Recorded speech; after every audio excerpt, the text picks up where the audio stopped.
Good morning and welcome to this podcast stroke video. I wanted to record something about the premiership of Sir Keir Starmer, the once Director of Public Prosecutions for the United Kingdom, was elected by, some would say, not popular mandate, but more by people saying we've had enough of the Tories in early July 2024. And I've called this video podcast In Praise of Lies, Accepting Tyranny. Let me explain why I think that is the case. We have to cast our minds back almost 30 years to 1997, when Tony Blair was elected as Prime Minister of Great Britain and Northern Ireland. After 18 years of Tory rule, a new wave swept into power, and it was called then New Labour. And Tony Blair, privately educated, a son of privilege really, was elected as Prime Minister of Great Britain and Northern Ireland, 1997. Sweep forward 27 years later, in July 2024, we have a new leader. A new wave swept into 10 Downing Street, and a Labour government was elected under the leadership of a man called Sir Keir Starmer. But it was a resounding, hollow victory, and the statistic boffins and nerds at Labour Party headquarters will be quite worried about the result of this election. It wasn't a populist adulation for Sir Keir Starmer. It was more a shrug of the shoulders, let's get the Tories out votes. So it was a hollow victory for Sir Keir Starmer, but of course he took it. He was positioning the Labour Party from 2020 up to 2024 to do exactly that. And he's played the long game, and to be fair to Sir Keir Starmer, he's played it well. From 2015 to 2020, Labour was led by a man who is now an independent MP called Jeremy Corbyn. Jeremy Corbyn was an accepted, and this is not just me saying this, an avowed revolutionary, and also an avowed, although he would deny it, an anti-Semite. In 2020, at the election where Boris Johnson was elected Prime Minister, he was elected on a positive mandate where he got an 80-seat majority, and the Labour Party in 2020 was in terminal decline under Jeremy Corbyn, the anti-Semite and the revolutionary. However, there is a point about Sir Keir Starmer. Sir Keir Starmer, the multi-millionaire knight, by the way, who was the Director of Public Prosecutions, that's why he got his knighthood, served loyally under Corbyn for 5 years. Yes, I'll repeat that. Jeremy Corbyn's shadow government, Sir Keir Starmer served loyally under Jeremy Corbyn for 5 years. And one has to question that loyalty. Why didn't he stand up against the anti-Semitism? Why didn't he stand up against the extreme left-wing ideology? And they are, I think, very valid questions. Starmer unquestionably, so that's the first question I would raise about Starmer. He served loyally under Corbyn for 5 years, and one has to question very closely that loyalty. Second thing I would question, Starmer unquestionably accepts net zero and has adopted Ed Miliband into his cabinet, who has promptly ruled out any major explorations of North Sea oil and gas in 2025. Starmer is unquestionably a green zealot, and he accepts the premise of the climate crisis and the efficacy of this thing called net zero. Many of us would call net zero net taxation. It's more and more taxes for a very dubious end. Many of us, in fact, don't accept net zero at all. We don't accept that there is a climate crisis. We accept that climate changes over time, but that's a natural thing anyway. So Starmer is an unquestioningly environmental zealot. Number two. Number three, and this is quite an important one. Sir Keir Starmer believes the state solves major societal problems. He's a statist. In other words, you spend more, you develop more state control over everything. And although he might deny that, he is actually a statist. He believes that we spend more on the state, we spend more on civil servants, we spend more on social care, we spend more on a very broken NHS. It will all get better. Well, it won't. You only have to look at Jimmy Carter in the United States and the reaction and election of Ronald Reagan, who realized that the government very realistically can't solve many ills at all. So Starmer at heart is a tax and spend statist. All right. So that's my third point. Fourthly, people voted in July 2024. What they voted for was to kick the Conservatives out. It was a bit like 1997 all over again. People were fed up with Thatcherism. They were fed up of those that were left after Thatcher was ousted, and they wanted the Conservatives out. And it was as simple and as straightforward as that. And then from 1997 to 2010, Labour was in power. And then fifthly, people voted in 2016 for Brexit. And they wanted, in a wider sense, not just to leave the EU, although that's what they did want. They wanted control of their borders. They wanted national sovereignty for the United Kingdom and Northern Ireland.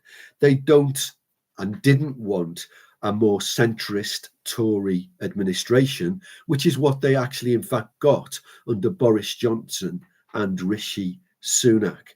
They got a centrist, liberal Tory elite dictating to them, who in terms of party terms wasn't very much different from Sir Keir Starmer's central, liberal, Labour, elitist government. So people wanted, fifthly, control of national sovereignty. They've never got it. They only managed to bring in Brexit very late. I think, was it 2020 or 2019? I can't remember. 2019 possibly. And it's never been fully implemented. Brexit, the fisheries, farming, reform of the state, it's never been implemented. We've never got control of our borders. We've had unrestrained immigration under the Conservative government. I think before Sunak left, the immigration into this country was running at 700,000 people, immigrants into this country every year. There are about 1.4 million illegal immigrants living in the United Kingdom as of 2024, and neither Labour or the Conservatives were willing or are willing to do anything about it. Sixth, people don't want unelected elites governing them. And a good illustration of that is in what we call, you haven't heard very much of this recently, quangos, quasi-autonomous non-government organisations. They have a lot of power. Take the national parks, for example. They are funded by the state, and I'm not knocking national parks, by the way. I actually happen to believe in them very strongly. I think they're very important to maintain the beauty of our lovely countryside. However, it is effectively a quango. And we had the bizarre situation where we had an A27 modification, dualling of a bit, if you like, of the A27 Southern Coastal Route, where it was being opposed by the local South Downs National Park. Well, here you have a government-funded body opposing the government. So quangos hold a lot of power in the United Kingdom. People don't want unelected elites governing them via quangos and governing them via a very elite, very in the ring M25 elitist, Islington based elitism, metropolitan elitism. Starmer, seventh, was elected by the biggest decision made by the people in July 24. And the biggest decision in the general election of July 2024 was apathy. He was elected by the smallest number of people for the greatest number of seats. Do you see what has happened? A lot of Tories and disenchanted people stayed at home. So effectively, Sir Keir Starmer and his electoral buddies and data buddies at Labour Party headquarters will be saying to him, Keir, be very, very careful, because apathy elected Sir Keir Starmer, who has no charisma, no vision of a cohesive Britain, of a United Kingdom. He has no vision at all. He's like a wet blanket as a prime minister, and he was elected on apathy because people were just fed up with the Tories, fed up of Rishi Sunak, and fed up of Boris Johnson's shenanigans. Then right up to date, really, I'm recording this in August of 2024, and we've had the August so-called riots. We've had a small number of antisocial hooligans who have been, forgive me, I've just been for a 9-mile cycle ride and have been cycling against a westerly. I had to explain to my friend I was cycling with what a westerly was. And those of you who are sailors will know what a westerly is on the south coast of England. A westerly, a south westerly. Anyway, I digress.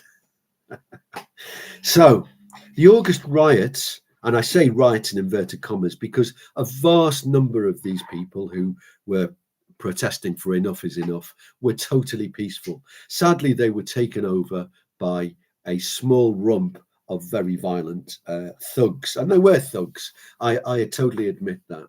However, interestingly, Starmer and his government has cracked down very hard on these people, and rightly so, one could say.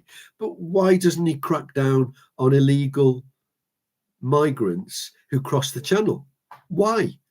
What's the discrepancy? What difference is it between a man, or a woman for that matter, who shatters a plate glass window of a migrant hostel, and a migrant who jumps in a dinghy, and they're mainly men between 17 and 35 years of age, jumps in a dinghy and comes across the English Channel? They've entered this country illegally. They should be dealt with by the full force of the British law, but they're not. So the law is partial, and people are seeing that. And we've had, over the last 20 years, we've had 10 million extra people. And people are concerned that Starmer's government, although it's a legitimate government, of course it's been legitimately elected, and I'm not in any way disputing that at all. It's a legitimate government, and I'm sure there are some Labour MPs who are very, very sound people. What I am saying is that Labour's cabinet is very partial, and the working class white people who were often Labour's core voters have left them in their droves. And the August riots are showing a major disconnect between the governed and the government. And that's a very sad and a very frightening thing. And it shows the rise of tyranny in this United Kingdom, or should I say, disunited kingdom. To describe the rioters who call themselves, I think the blanket term was enough is enough, to describe all of them as far right thugs is to do them a disservice. Notice the discrepancy between how the state dealt with the Palestine rioters or the Palestine protesters, who many of whom were, to be fair, peaceful, but many of whom were not? How did they deal with them? Then how did they deal with the so-called far right thugs? There's a discrepancy there, and it's called two-tier policing. And some people unkindly call Keir Starmer two-tier Keir. In other words, there's one standard for white working class people, and there's another standard for Muslims. Now, that's not a debate for now, but there is a legitimate debate to be had. So this covers up major societal cracks, major problems in the very fabric of Britain. And if you go up to some of the northern towns today, I'm talking about Rochdale primarily, but many other northern towns, you will find an effective apartheid, not an apartheid imposed by the government, but where white people have said, we do not want to send our children to mixed race schools. We do not want our children to be educated in and amongst Muslims. We want to have white schools, white communities where indigenous English people can live peacefully together. So what I'm saying is, the people who are here already, many of whom are here legitimately, many of whom are here legally, not in any way disputing that, there is a disconnect and there is a fracturing in our society. So effectively, the politicization of issues like racism, sexism, the gay issue, they've all been politicized by the left. And so I would challenge that. And I think Starmer's government has got a very, very difficult job. But if they're locking up their own core supporters, they're going to find when we come next year in 2025 to the county council elections, they're going to find a very difficult task ahead of them. What the future holds, I do not know. I'm broadcasting this on the 9th, Friday, the 9th of August, 2024. How it will pan out, I do not know. What I'm saying, there are major, major fault lines in our society at the moment, and it is being brought on by both Conservatives and Labour. I want to leave it there. In praise of lies, accepting tyranny. Will you accept lies by our ruling elites? Will you accept that tyranny by ruling elites? Or will you legitimately, not violently, but legitimately, using democracy, challenge that tyranny, challenge those lies? I'll leave it with you. Thank you for your patience. May you have a blessed day. May you be blessed as I have been blessed. I'll see you, and thank you for watching. Give me a thumbs up, please, if you would like. And also, if you like my style, subscribe to my channel. Thanks very much, and God bless you.